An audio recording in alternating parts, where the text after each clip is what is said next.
होती, हॉटेल रिक्षा टॅक्सीतून मराठी हरवली होती, मराठी हरवली होती. मराठी भाषेला अभिजात भाषेचा दर्जा मिळावा ही गोष्ट आपण पंतप्रधान झाल्यानंतर मराठीला तो सन्मान मिळेल अशी मी मोदीजींकडे अपेक्षा व्यक्त करतो आणि ती होईल, तितक्या धाडसाने ती होईल अशी मला खात्री आहे.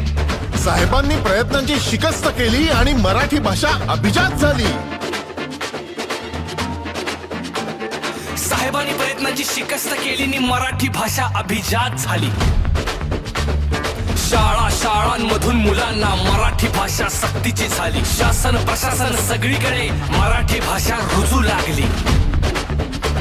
आता दुकानावर पाट्या मराठीत पहा आणि मोबाईलवर सुद्धा मराठीत ऐका. प्राईम टाइम थिएटर मध्ये बिनधास्त मराठी चित्रपट पहा.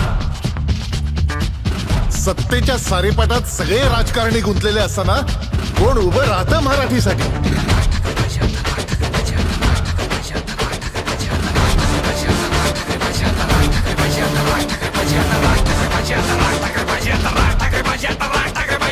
एकच माणूस उभा तो हाय, सांगतोय खरं आणि खोटे काय. तो बोलतो पलीकडे जातीच्या, तो बोलतो भाषा मातीच्या, तो नोकरी बोलतो आणि रोजगार बोलतो. तो बोलतो आपल्या मनातलं, काढतो खोटं आपल्या कानातलं. त्याला पटलं नाही काय खोक्याचं, नाही पटलं मतांच्या मोक्याचं. जो बोलतोय खरं न मानतोय खरं न वागतोय खरं, तो सगळ्यांच्या वर.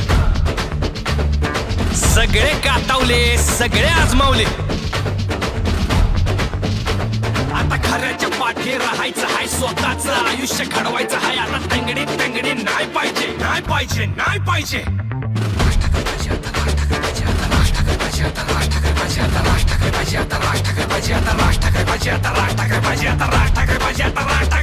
सत्ता हातात देऊन पाहू, साहेबांच्या पाठी उभं राहून पाहू, प्रचाराला गावात गावात जाऊ.